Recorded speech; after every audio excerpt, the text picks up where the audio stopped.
Winston Churchill once said that we shape our buildings, thereafter they shape us. I think of this quote when I think of the architects Kwong von Glinow here in Chicago.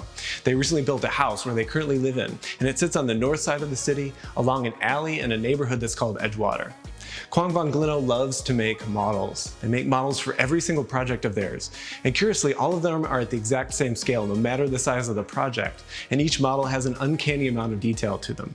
Of course, they include the walls, the floors, the ceilings, the windows and doors like we'd expect, but they also include things like wallpaper and furniture, carpets, and other evidence of human occupation. And that's what brings us back to that quote by Winston Churchill.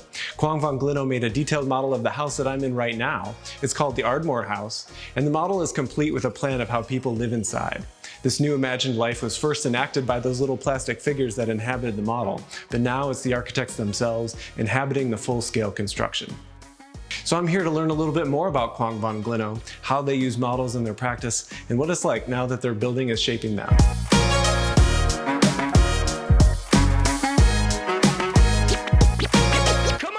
Hi, I'm Alison von Glinow, partner of Kwong von Glinow. Hi, I'm Lapchi Kwong, partner of Kwong von Glinow. When we first designed this house, I think we didn't put a lot of energy to what the form will be.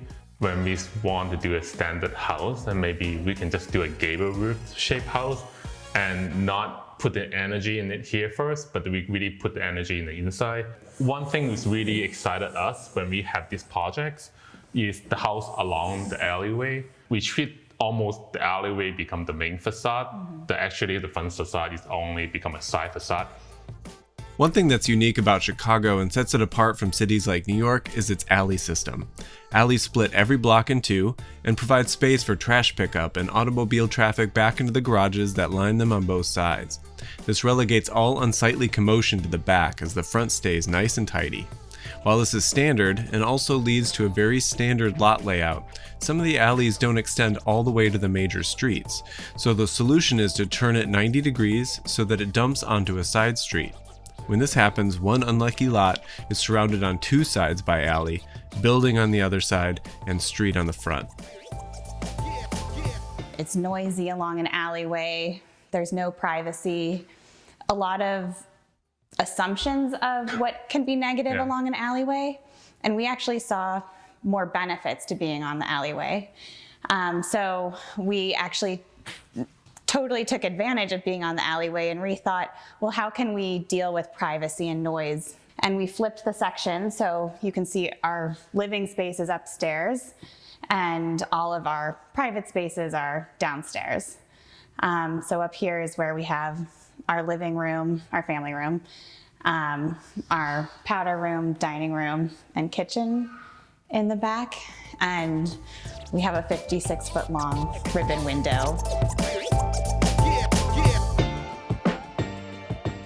The upper level, instead of sleeping, that you have the nicest view and the most daylight, but also actually that during the day, you can actually enjoy the view, enjoy as much as light as possible. On the Ardmore Street is the tree-lined view that in different seasons now is a beautiful fall, it's beautiful, the yellow and red leaf. But once you go along the alleyway, it's actually start to celebrate what really the Chicago, that all the balcony is kind of all facing us. And to kind of celebrate some time of the summer, people really enjoying the balcony. And we kind of want to use this as a dialogue between the neighbor as well to see this 56-foot long curved railing that to looking back to the neighbor to have exactly the similar railing to us as well. So now we kind of take off the west facade and you can see that the space is very clear, that on level 1, we call this kind of interior courtyard that's serving as a hallway space. All the bedroom is on level 1 and all the living space on level 2. Downstairs, you're in the bedrooms, and then if you're up here, you're together. And we also don't have a TV up here. So you're really together, and we're on the floor a lot of the time with our kids. I think there's that perception like, oh no, glass, like everyone can see me, I'm on display. But being up here, that was one of the reasons for the flip, so that we wouldn't feel like super on display with cars driving by and seeing you all the time. But up here, it's become more of an intimate relationship with our across the alleyway neighbors, and who we've all gotten to know pretty well, and invested in some nicer pajamas.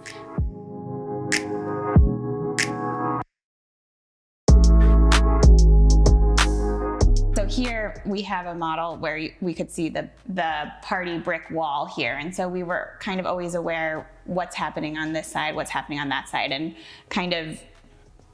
almost kind of like sculpting in a way. Like, it's very process driven, I think, how we work with these models. Nothing's set, nothing's precious, because I mean, you see all how it's made. It's not beautiful craft. It's like a craft to be able to test and experiment with. First, you kind of have the base and kind of more or less a geometry we want to work with. Like what we said earlier, we want to work with the gable roof, but we don't really know how the inside work. But once we start to I don't want to say sculpting, but start cutting pieces and kind of formulate the level 1 and level 2, and all this pin is become very not precious like glue that you cannot take apart anymore, but it's so easy to take it off, and then the team and us, we can cut a piece and then we can re-put a piece and we start to pin it, and it's kind of constantly modifying into the way that you think it's kind of like tailor perfectly fit the house. It is sort of like a seamstress. It's sort of fun. I think in all of our projects, it's really important that the architecture is supported by how it's framed structurally. And we worked with a really great structural engineer, a good friend, Magruder, and worked with him on how we can have this large space, open plan concept on the second floor, but at the same time, work with a structural system to create divisions or the sense of separation, while at the same time being like completely open and connected on this level. So we came up with the idea of using these trusses. They're not spaced evenly throughout the space, which also kind of breaks it up in a more interesting way. The 4 trusses is holding up the roof, but at the same time kind of dividing the 5 different spaces. Here is the first space, what we call the kitchen, and the second space we call the kitchen island. The third space is the dining room. The fourth space is the powder room, and the fifth space is the living room. We wanted each of the areas upstairs to also have a different atmosphere and a different lighting quality. This island space where the 2 trusses frame 2 skylights in here. So we also wanted this syncopation of different types of natural light coming in. We have the skylight between each of our 2 sets of trusses. This is what we call the interior courtyard. A very symmetrical space. It is derived from a circle. We are trying to erase the corridor. We find that the corridor is a very redundant space and not a space you spend time in. The idea is people can actually have a coffee here or read a book here and facing this really beautiful large window. And at the same time, we create this kind of reading nook of the bookshelf on the other end to kind of allow people to have different kind of activities in this courtyard and not just a base space from going point A to point B. Then we headed down to the basement to discuss how they use models in their design process.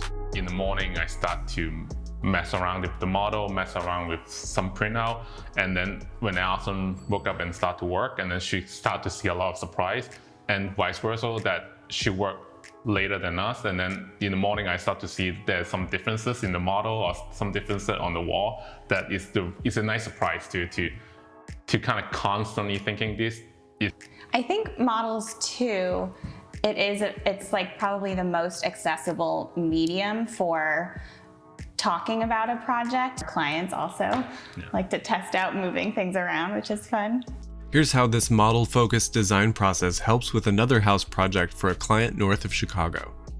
Our largest project we're working on right now is a really fun one. It's renovating a historic 1915 Howard Van Dornshaw home in Highland Park, which is in the northern suburb of Chicago.